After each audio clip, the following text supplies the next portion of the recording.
Welcome. My name is James Hurd, and it is 1:27 in the morning, and I am going to read a visual novel. This is Without Within. I found it on Steam for free, and right now, free is the best price ever. So, I have no idea what this is about. I have no idea what's gonna happen. I just figured I'm gonna see. We'll see. I heard it's short. I don't know. So, let's play Without Within. I have no idea also if there's gonna be any voice acting. If there is, then great. If there isn't, then I will provide you with wonderful voices. Because I have so many wonderful voices.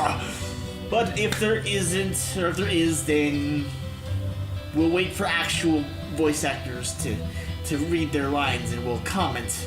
We'll make fun of them. Because that's what we do. That's what we do on this show. Okay. Let's play Without Within, shall we?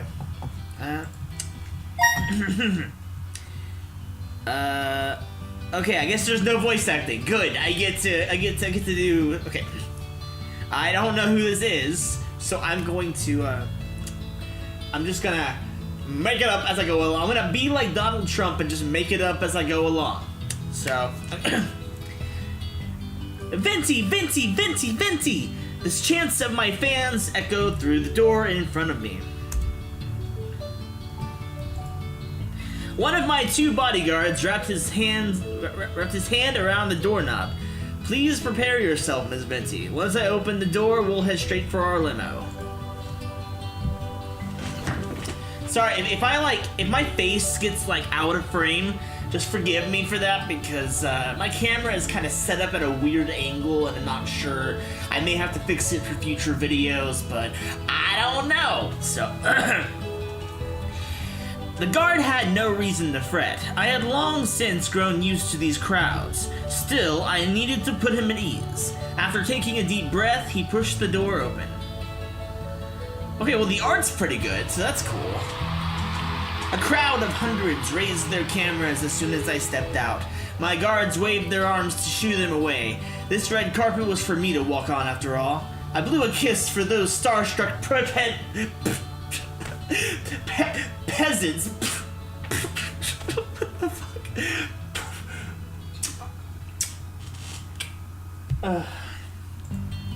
Miss Venti, please, let us hurry, my bodyguard said.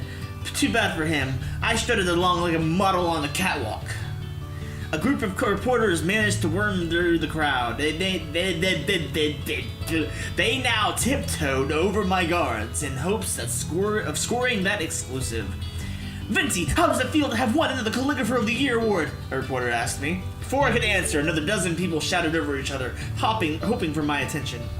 Venti, may I get a photo with you? Can you sign some autographs for my kids? And two for me, of course. I can't believe I'm standing this close to Venti! My fans stamped their dirty shoes all over the red carpet. Finally, my bodyguards pulled out their pepper sprays to keep these fans in check. A young male reached in my direction despite having a spray aimed at his face. Rather admirable for a peasant, I extended a hand for this male fan to kiss. Unfortunately for him, he fainted at the sight of my perfectly polished nails. Well, who is this? I reached my limousine at last. My bodyguard opened the door for me, and as I climbed in, my trailing fans snapped as many photos as they could. Miss Venti! The crowd chanted as my car window pulled up. How odd, they never refer to me as Miss.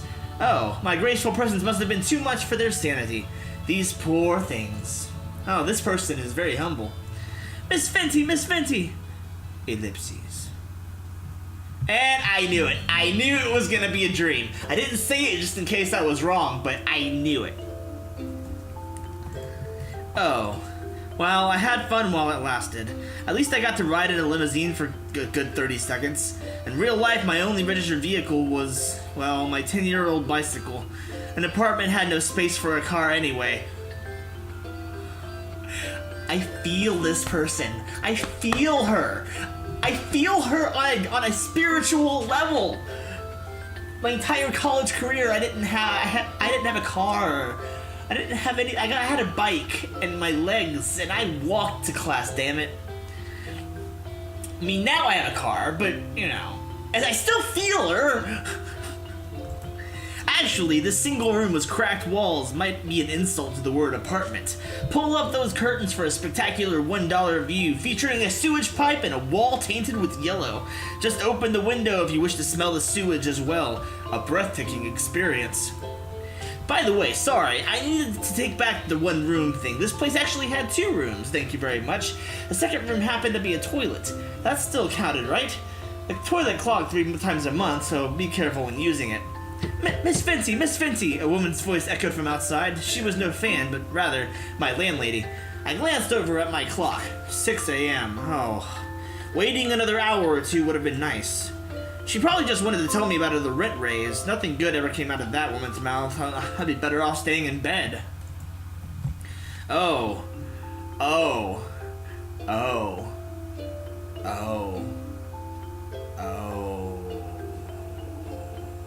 Good. I snuggled back into my blanket. The landlady could knock all she wanted. My focus was on my calligraphy dreams. I had no time for these common folk matters. A week later, turned out the landlady was chasing me for my rent.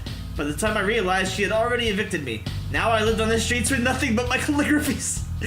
The past few nights had been freezing cold, and I ran out of tissues to wipe my runny nose with. To make things worse, I could feel my head heating up from an upcoming fever. Might I interest you in buying one of my works? I got 2 for 1 deal today.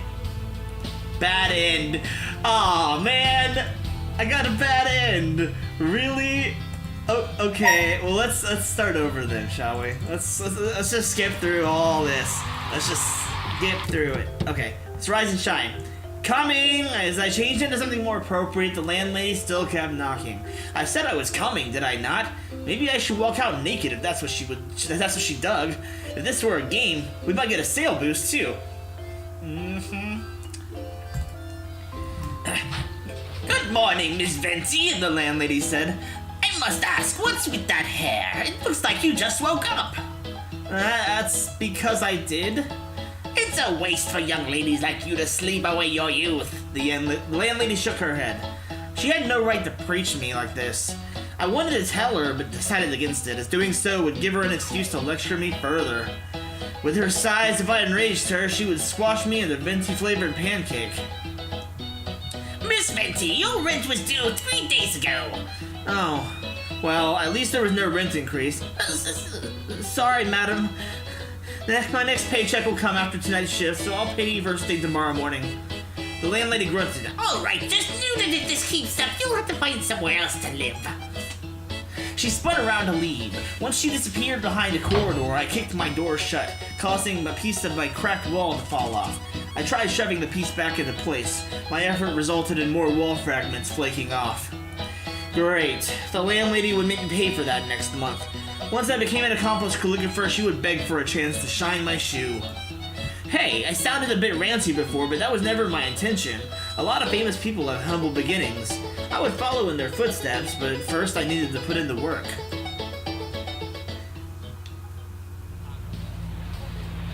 I think I'm gonna relate to this on a personal level.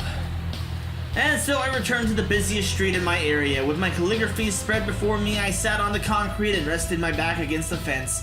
Car horns blared behind me, mixed with people shouting things about each other's mothers. These cars kept expelling fumes that made me choke. Just one of the many things I dealt with in the name of art.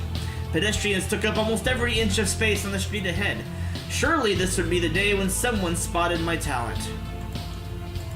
Ellipses, ellipses, ellipses. As always, no one afforded me anything more than a passing glance, and my will soon dwindled. Let me be honest, I never expected to be showered with praise by every head who passed here. What was that old saying? 10% of the people you reached out to will buy your work? I could live with that. Even just 1%. Please, anything but 0. I understand. I mean, I'm not a calligrapher, I'm an author, but still, I understand. I wanted to scream at these people. They had no idea how much sweat I poured into these calligraphies. Oh my god. I feel you. I'm gonna persevere, but only because that's kind of where I'm at right now, is whether I should persevere or rant about it. So I'm gonna persevere because I figure that's gonna be the good end. I decided to keep these displeasures to myself. People often said patience would be rewarded. I wondered if my patience would ever become worthwhile. Just as I thought this, a man paused to look at my calligraphies. He had a bucket of fried chicken in his hand. The smell made my mouth water. Oh my gosh! This is literally the female version of me, except I'm not a calligrapher. As the man eyed my works one by one, I felt my cheeks heating up from anticipation. At last, someone who spared more than a moment with my works. This must be my reward. The timing could hardly be more perfect. I summoned the courage to speak with the man, but he spoke first. You're charging for these? I managed a tiny nod. The man snorted. I would never hang these on my wall, even if you gave them to me for free. Seriously, this is the most shameless display I've ever seen. Ellipses. Trolls online was one thing. Confronting one in real life was a rarity. Judging from the man's scrawny arms, I bet I could overpower him with ease. Then he would know just how big of a blunder he had made. I'm gonna restrain. Folks always said to ignore trolls. I clenched my teeth and stayed put. After chuckling in my face, the man strutted off. Determined to prove him wrong, I continued to sit and wait for potential customers. Another 1,000 people walked by without sparing me a look. Lingering here any longer would be a waste of time. As I packed my things, I insisted I was leaving because my part-time job started in an hour. Deep inside, I knew that man's words had rocked my confidence. Giving up on calligraphy would mean I had wasted all this time over nothing. Yet, if I lacked the gift, persevering might make things worse. Tears welled in my eyes and I clenched my fists to hold them back.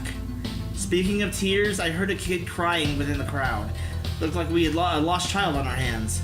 Some pedestrians shot him glances, but none of them offered more than that. These really were horrible people. To cheer myself up, I told myself I would never want my calligraphies to be owned by people like that. I should help the kid, but that would mean being late for my job. Really? Really? Alright.